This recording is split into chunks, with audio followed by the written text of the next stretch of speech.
Yes, we've got the bitterberries, potol posto, biringanya, eggplant, African eggplant. These we're going to plant, the red ones. They are ripe. We're going to dry them in the sun and plant them. Then we have ensuga. Yes, this is the nightshade, ensuga nzungu. And this is the original ensuga, the bush one. And we have cassava leaves, pumpkin leaves, nakati, and sweet potato leaves. We do have dodo, buga rather, it's called a buga in our local dialect. That one is good for the blood. Yes, the one with the red and green is the local one. This is the one from Kawanda. I have 3 types of bitterberries. This is a big one. And this is another. This is the local. The local one we grow here. Yeah, these are grafted from Kawanda. Then we have the original bitterberries, the bush guys. You see the difference? So there are 3 types. You've got coriander, onion. The black nightshade is cultivated on several continents, including Africa and North America. It encompasses a wide variety of species, including tomatoes, potatoes, bell peppers, which are all members of the nightshade family and are safe to eat, including their leaves in some cases. However, we have to be extremely cautious when consuming these kind of greens, more so the nightshade and the wild greens. Some are extremely poisonous, like the deadly nightshade, belladonna. It is extremely poisonous, so you have to be careful when dealing with these plants. Identify the specific plant you're going to eat. Yes. Some fresh beans, chili,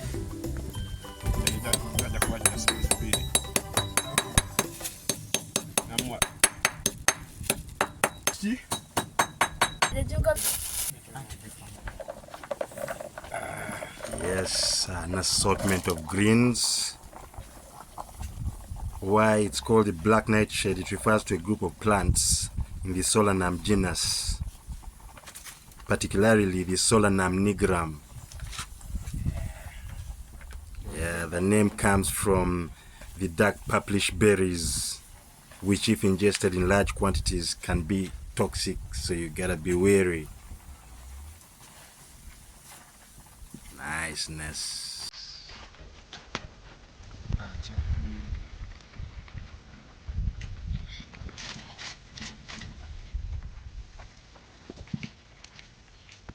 Yes, so the green stuff has sunk in there. The aubergines, the potol posto, the nightshade, the bitterberries, the beans, the coriander, sweet potato leaves, cassava leaves. So we have forgotten the yam leaves. Yes, that's the part the monkeys love the most. Some carrots.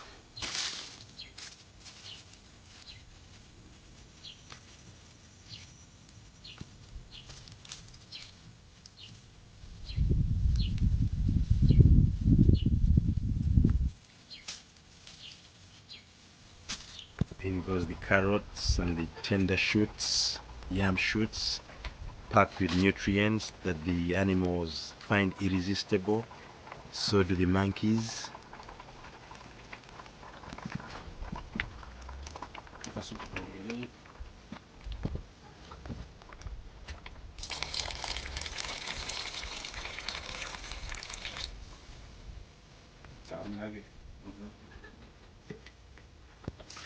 Turning up the heat, turning up the heat.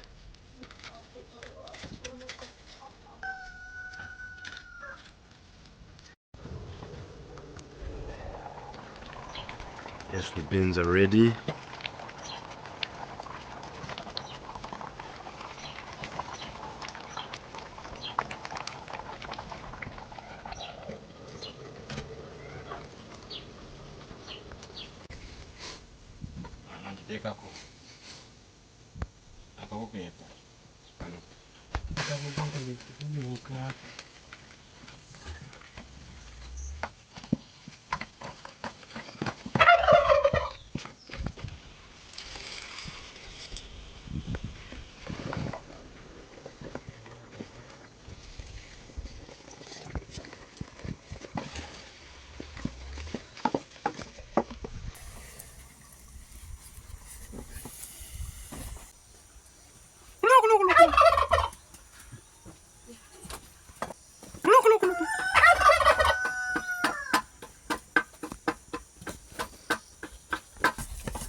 Oh, mazuri kabayo. Yabasajja balungi.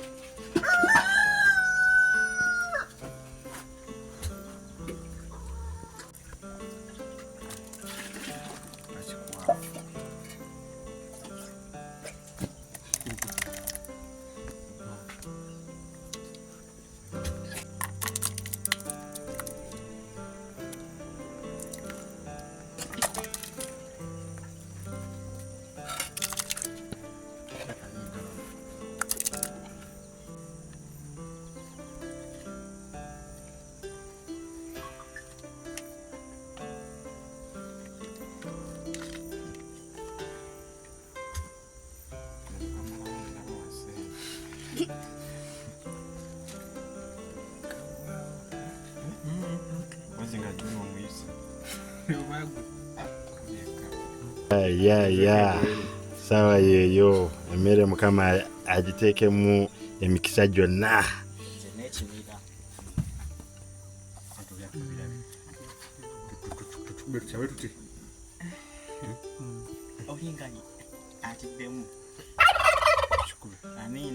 Amina.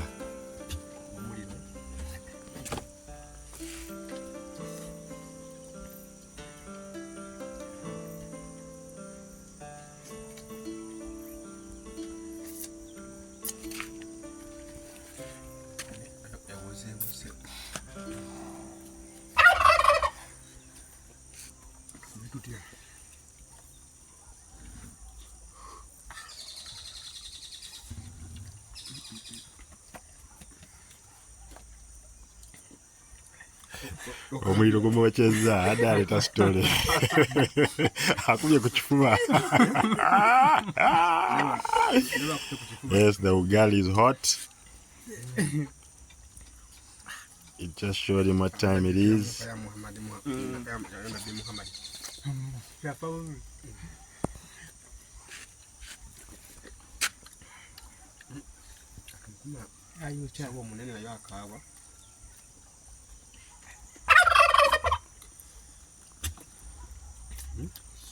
Kamari mwerabidde.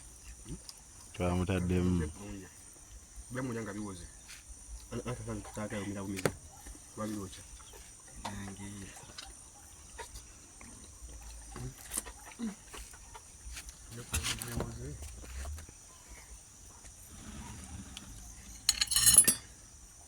Ndakadduka. Kanyongere. Kiriye mu kitumba. Ndakadduka. Nigwe. Nakugambye.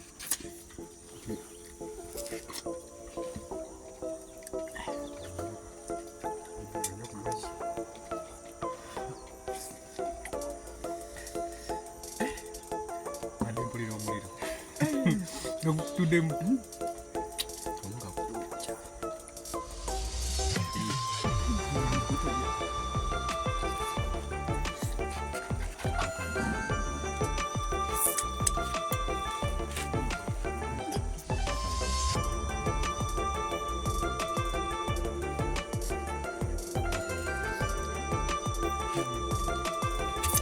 Ebyo. Bude mukolonda.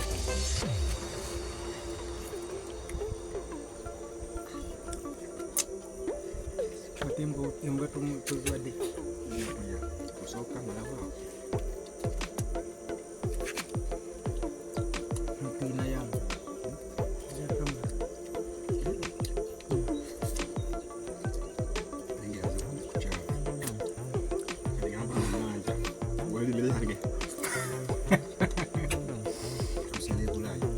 Celebra.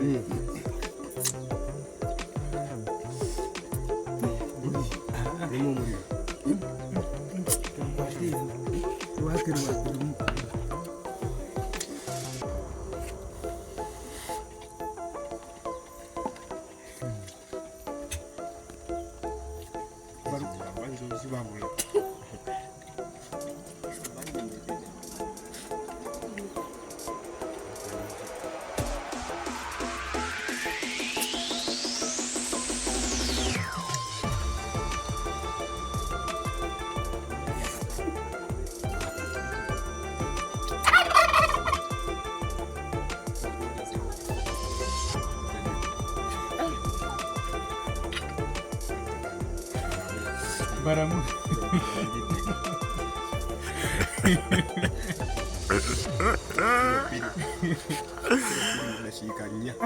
Wali asirise naye kyeyekola. Yekola.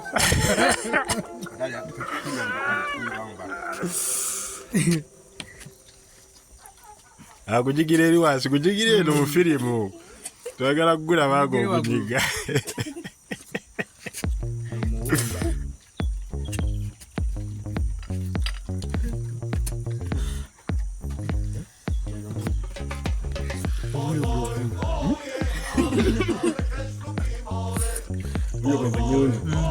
Msana kule gwaka.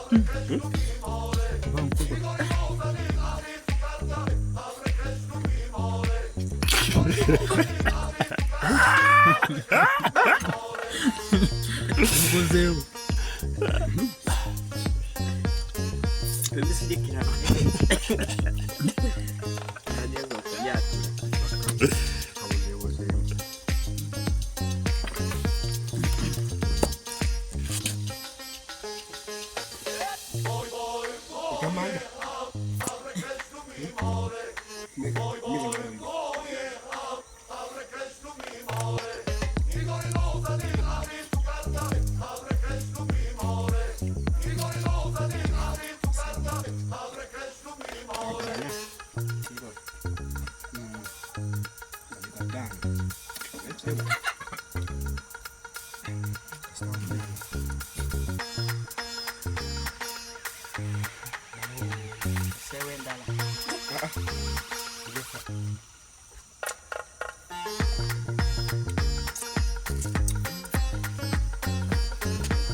Uri mukononi.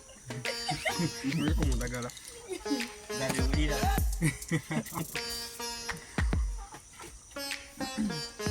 Buno kwa fight buno.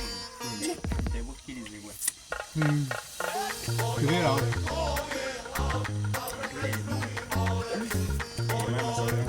Enkura.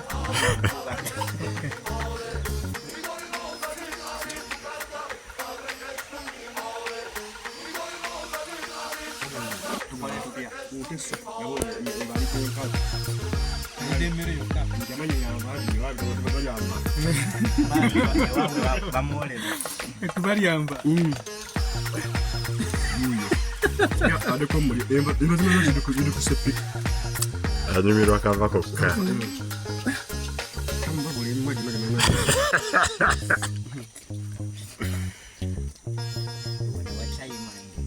Ayo labi. Akatuyo. Ndi mukunaba. Yabona mbizugu. Tutaniga. Mwanzo kaba. Mwana last uyo. Hasta ata mwanzo mcha. Kemvang kwaga flat.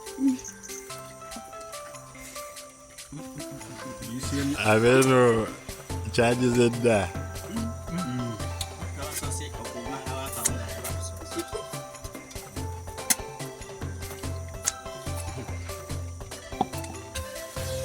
Tik zo.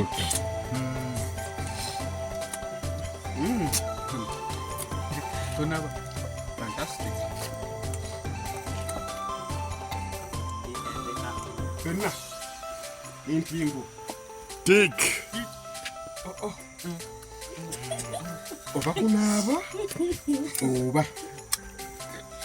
Ya. Tik. Obimanyi? Atakuwa. Yambe tamanyinva. Kino agirabange obutwa. Era ebadde yakawunga. Yanga yakisembyemu. Nakati. Bimutabukako. Akola mukozi wa.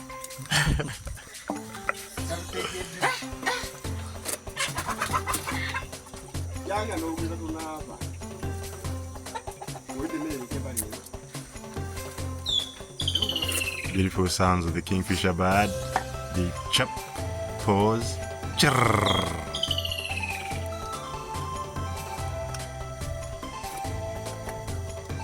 Saka. Paaka emu.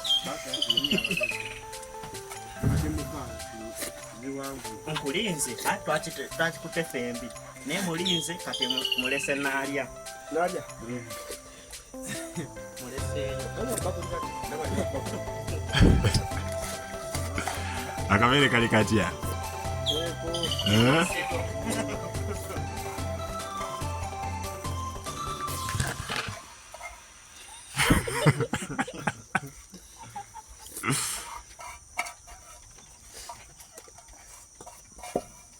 Talidde hafu.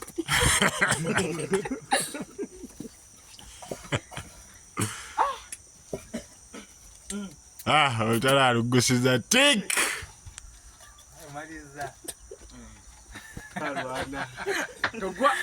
Kamsa bulungi anti olaba. Wewe ndo musaayi. Lengedwa. Lengedwa musaayi. Gwagoli.